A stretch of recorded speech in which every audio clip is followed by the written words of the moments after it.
ഈശോ മിശിഹായ്ക്ക് സ്തുതിയായിരിക്കട്ടെ. ആഴം വചനവിചിന്തനത്തിലേക്ക് അവർക്കും ഹൃദ്യമായ സ്വാഗതം. കൈത്താക്കാലത്തിൻ്റെ അവസാന ഞായറിലേക്ക് നാം പ്രവേശിക്കുകയാണ്. പരിശുദ്ധ സഭയിലൂടെ ദൈവം ഒരുക്കിയ ആത്മീയ വിരുന്ന് അതിൻ്റെ പൂർണ്ണതയിലെത്തിക്കാൻ നാം എത്രമാത്രം പരിശ്രമിക്കേണ്ടിയിരിക്കുന്നു എന്ന ഓർമ്മപ്പെടുത്തലുകളാണ് ഇന്നത്തെ 4 വായനകൾ. മനസ്സിൻ്റെ തിരുത്തലിൽ നിന്നും ഹൃദയത്തിൻ്റെ നവീകരണത്തിലേക്ക് ഒരു പടി കൂടി അടുപ്പിക്കുകയാണ് ഇന്നത്തെ തിരുവചനങ്ങളിലൂടെ. കൈത്താക്കാലം നിരന്തരം നമ്മെ ഓർമ്മിപ്പിച്ചുകൊണ്ടിരുന്നത് വിളവെടുപ്പിൻ്റെയും ആത്മപരിശോധനയുടെയും സാധ്യതകളെക്കുറിച്ചാണ്. ഈ ലോകത്തിൻ്റെ വ്യർത്ഥതകളിൽ നിന്നും അകന്ന് ദൈവത്തിൻ്റെ വിശ്വസ്തതയിലേക്ക് മടങ്ങിയെത്താൻ സഭ ഒരിക്കൽ കൂടെ നമ്മെ ക്ഷണിക്കുന്നു. നൽകപ്പെട്ടിരിക്കുന്ന 4 വേദപുസ്തക വായനകളും ആത്മീയ ജീവിതത്തിൻ്റെ 4 പ്രധാന പടവുകളെയാണ് നമുക്ക് കാണിച്ചു തരുന്നത്. ഒന്നാമത്തെ പടവ് ദൈവത്തോടൊപ്പമുള്ള നീതിയുടെ തുടക്കം. ഇന്നത്തെ ഒന്നാമത്തെ വായനയായ ഉൽപ്പത്തി പുസ്തകം 6-ാം അധ്യായം 13 മുതൽ 22 വരെയുള്ള തിരുവചനങ്ങളിലൂടെ ദൈവത്തോടൊപ്പമുള്ള നീതിയുടെ ഒരു തുടക്കത്തെക്കുറിച്ചാണ് സൂചിപ്പിക്കുന്നത്. ലോകം അക്രമവും അധർമ്മവും കൊണ്ട് നിറഞ്ഞപ്പോൾ ദൈവത്തിൻ്റെ കൃപ കണ്ടെത്തിയ നീതിമാനായിരുന്നു നോഹ. ദൈവത്തിൻ്റെ കൽപ്പന വിശ്വസ്തതയോടെ അനുസരിച്ച് പെട്ടകം നിർമ്മിക്കാൻ നോഹ തയ്യാറായി. നോഹയുടെ പെട്ടകം സഭയുടെയും മിശിഹ വഴിയായുള്ള രക്ഷയുടെയും മുൻനിഴലാണ്. പെട്ടകം വെള്ളപ്പൊക്കത്തിൽ നിന്ന് ജീവനെ കാത്തതുപോലെ മിശിഹായിലൂടെ സഭ എന്ന പെട്ടകത്തിലൂടെ വിനാശകരമായ ഈ ലോകത്തിൽ നിന്നും നമ്മെ നിത്യജീവനിലേക്ക് ദൈവം നയിക്കുകയാണ്. അധർമ്മത്തിന് നടുവിലും വിശുദ്ധിയോടെ നിൽക്കാൻ നോഹ മടിക്കാത്തതുപോലെ ചുറ്റും പാപത്തിൻ്റെ പ്രളയമുണ്ടാകുമ്പോഴും ദൈവിക കൽപ്പനകളെ മുറുകെ പിടിച്ച് ദൈവത്തോടൊപ്പമുള്ള നീതിയുടെ ഒരു പുതിയ തുടക്കത്തിനായി നമുക്കും പരിശ്രമിക്കാം. രണ്ടാമത്തെ പടവ് ഹൃദയത്തിൻ്റെ പുതിയ ഉടമ്പടിയും വിശുദ്ധിയുമാണ്.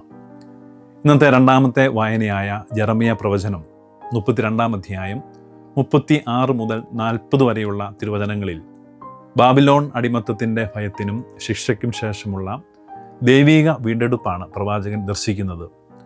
ദൈവവുമായിട്ടുള്ള ബന്ധം വഴുതിപ്പോയ ജനത്തെ അവിടുന്ന് വീണ്ടും ഒന്നു ചേർക്കുന്നു. അവർ എനിക്ക് ജനവും ഞാൻ അവർക്ക് ദൈവവുമായിരിക്കും. ബാഹ്യമായ നിയമങ്ങളെക്കാൾ ഹൃദയത്തിൽ എഴുതപ്പെടുന്ന പുതിയ ഉടമ്പടിയെക്കുറിച്ചാണ് യെരമ്യാ പ്രവചനത്തിൽ നാം വായിക്കുന്നത്. മുൻകാല പാപങ്ങളിൽ തളർന്നു നിൽക്കാതെ ദൈവത്തിൻ്റെ മടക്ക വിളി കേട്ട് അവിടുത്തെ വിശ്വസ്തതയിലേക്ക് മടങ്ങി വരിക എന്നതാണ് 3ാമത്തെ പടി. ലോകസ്നേഹത്തിൽ നിന്നുള്ള വിടുതലും താഴ്മയുള്ളവരായി അവിടുത്തെ അനുഗമിക്കലും എപ്രകാരമാണ് സാധ്യമാകുന്നതെന്നുള്ള ഓർമ്മപ്പെടുത്തലാണ് യാക്കോബ് ശ്ലീഹായുടെ ലേഖനം 4-ാം അധ്യായം 1 മുതൽ 10 വരെയുള്ള തിരുവചനങ്ങൾ. ഉടമ്പടിയുടെ ജീവിതത്തിലേക്ക് വിളിക്കപ്പെട്ട നാം ലോകത്തിൻ്റെ വ്യാമോഹങ്ങളോട് പോരാടേണ്ടതുണ്ട്. നമ്മിലെ ആഗ്രഹങ്ങളും ജഡിക മോഹങ്ങളുമാണ് എല്ലാ തർക്കങ്ങൾക്കും കാരണമാകുന്നതെന്ന് ശ്ലീഹ നമ്മെ ഓർമ്മിപ്പിക്കുന്നു. ലോകത്തോടുള്ള സ്നേഹം ദൈവത്തോടുള്ള ശത്രുതയാണെന്ന് യാക്കോബ് ശ്ലീഹ പറയുമ്പോൾ ദൈവം അഹങ്കാരികളെ എതിർക്കുകയും താഴ്മയുള്ളവർക്ക് കൃപ നൽകുകയും ചെയ്യുന്നു. നോഹ നീതിമാനായി പെട്ടകം പണിതു. യെരമ്യായിലൂടെ ദൈവം പുതിയ ഹൃദയം വാഗ്ദാനം ചെയ്തു. എങ്കിൽ യാക്കോബിൻ്റെ ലേഖനം നമ്മോട് ആവശ്യപ്പെടുന്നത് ആത്മീയ പോരാട്ടമാണ്. പിശാചിനോട് എതിർത്തു നിൽക്കുവാനും ദൈവത്തോട് അടുക്കുവാനും നാം തയ്യാറാകണം എന്ന സ്നേഹനിർഭരമായ ഓർമ്മപ്പെടുത്തലാണ് ശ്ലീഹായുടേത്. ഇതിൻ്റെ തുടർച്ച എന്നോണമാണ് നാം 4ാമത്തെ പടിയിലേക്ക് എത്തുന്നത്: സ്വർഗീയ നിധി നിക്ഷേപവും പൂർണ്ണ സമർപ്പണവും. ഇന്നത്തെ 4ാമത്തെ വായനയായ മത്തായിയുടെ സുവിശേഷം 6-ാം അധ്യായം 19 മുതൽ 24 വരെയുള്ള തിരുവചനങ്ങൾ അതിനുള്ള മാർഗങ്ങൾ ഓരോന്നായിട്ട് നമുക്ക് പറഞ്ഞു തരികയാണ്. പേമാരിയുടെ പ്രളയജലത്തിലും വിണ്ടുകീർന്ന മലയോരങ്ങളിലും മനുഷ്യൻ വർഷങ്ങളോളം പടുത്തുയർത്തിയ സാമ്രാജ്യങ്ങൾ നിമിഷാർദ്ധം കൊണ്ട് മണ്ണടിയുന്ന കാഴ്ചകളാണ് നമുക്ക് ചുറ്റും.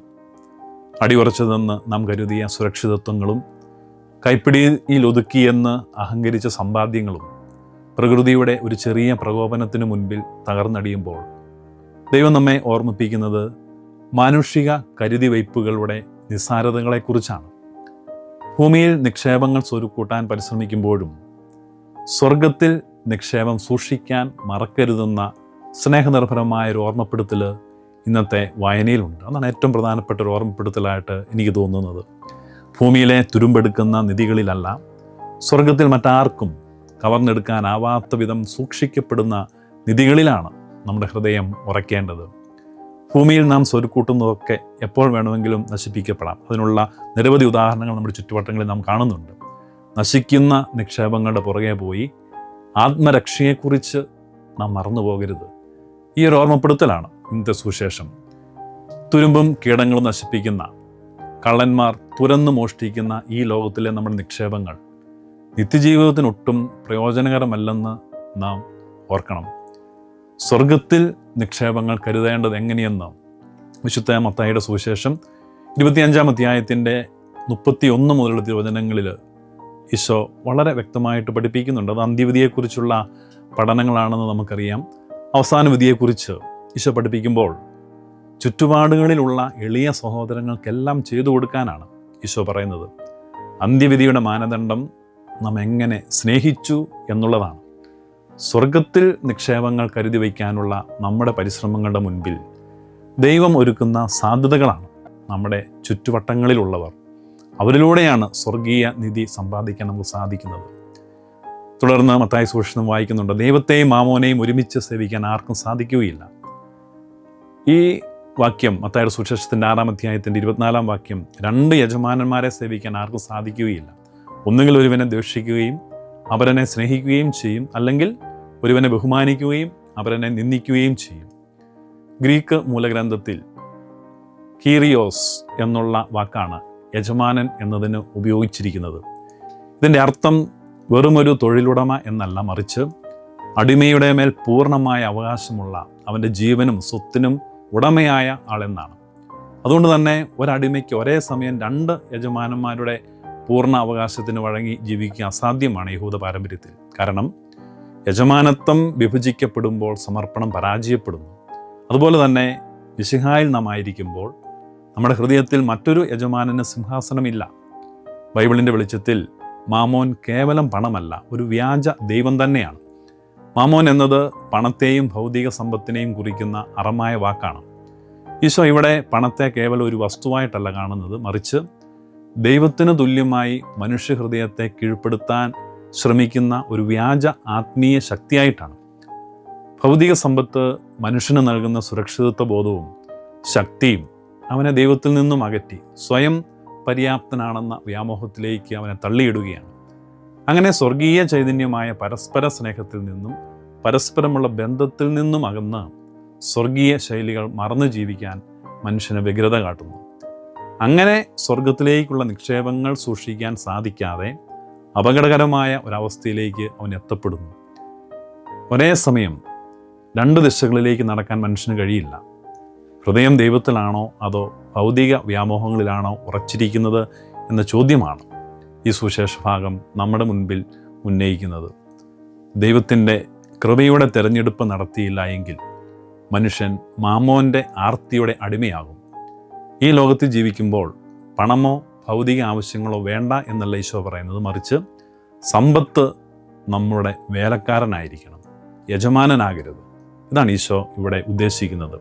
അങ്ങനെ അടിമത്തത്തിൻ്റെ തെരഞ്ഞെടുപ്പിനേക്കാൾ കൃപയുടെ തെരഞ്ഞെടുപ്പ് നടത്താനുള്ള ആഹ്വാനമാണ് ഇന്നത്തെ സുവിശേഷത്തിൻ്റെ പ്രധാനപ്പെട്ട ചിന്ത എന്ന് നമുക്കറിയാം. ഈശോ നമ്മളോട് പറഞ്ഞു തരാൻ ഉദ്ദേശിക്കുന്നതും ഇതുതന്നെയാണ്. ഹൃദയത്തിൻ്റെ വിഗ്രഹാരാധന നാം ഒഴിവാക്കുക. നമ്മെ ഭരിക്കുന്നതും നമ്മുടെ ചിന്തകളെ നിയന്ത്രിക്കുന്നതും നമ്മുടെ ആത്യന്തിക സുരക്ഷിതത്വമായി നാം കരുതുന്നതും എന്താണോ അതാണ് നമ്മുടെ ദൈവം. അത് പണമോ പദവിയോ പ്രശസ്തിയോ ആണെങ്കിൽ നാം മാമോനെയാണ് സേവിക്കുന്നത്. മാമോൻ്റെ സേവകർ എപ്പോഴും കൂടുതൽ നേടാനുള്ള വ്യഗ്രതയിലും നഷ്ടപ്പെടുമോ എന്നുള്ള ഭയത്തിലുമാണ്. അതുകൊണ്ട് തന്നെ ഈ വ്യഗ്രതയും ഭയവും സ്വർഗീയ ആനന്ദത്തിൻ്റെയും സ്വർഗീയ നിക്ഷേപത്തിൻ്റെയും കാഴ്ചകൾ മറയ്ക്കുന്നു. ആസ്വദിക്കാൻ സാധിക്കാതെ, ആനന്ദിക്കാൻ സാധിക്കാതെ ഈ ലോകത്ത് ജീവിക്കുന്നു. എന്നാൽ ദൈവത്തെ യജമാനനാക്കുന്നവർ ദൈവിക കരുതലിൻ്റെ സ്വാതന്ത്ര്യത്തിൽ ജീവിക്കുന്നു. ലോകത്തോടുള്ള വിട്ടുവീഴ്ചകളുടെ ആത്മീയത ക്രിസ്ത്യാനിക്ക് സാധ്യമല്ല. ലോകത്തിൻ്റെ മാനദണ്ഡങ്ങൾക്കും സ്വർഗത്തിൻ്റെ മൂല്യങ്ങൾക്കുമിടയിൽ ആടി ഉഴലുന്ന ജീവിതമല്ല, ദൈവരാജ്യത്തിന് പൂർണ്ണമായി കീഴ്പ്പെട്ട വിപ്ലവാത്മക ജീവിതമാണ് ക്രൈസ്തവ ജീവിതം. അതുകൊണ്ട് പ്രിയമുള്ളവരെ, നോഹയെപ്പോലെ വിശ്വസ്തയോടെ നീതിയുടെ പെട്ടകം പണിയുക.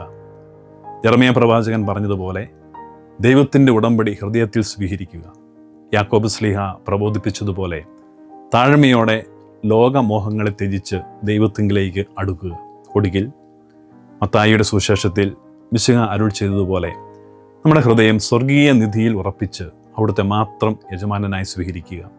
കൈത്താക്കാലത്തിൻ്റെ ഈ അവസാന ഞായറിൽ നാം എത്തി നിൽക്കുമ്പോൾ ഈ ആത്മീയ പടവുകൾ കയറി നിത്യതയുടെ അനുഗ്രഹീത വിളവെടുപ്പിലേക്ക് പ്രവേശിക്കാൻ ദൈവം നമ്മെ അനുഗ്രഹിക്കട്ടെ.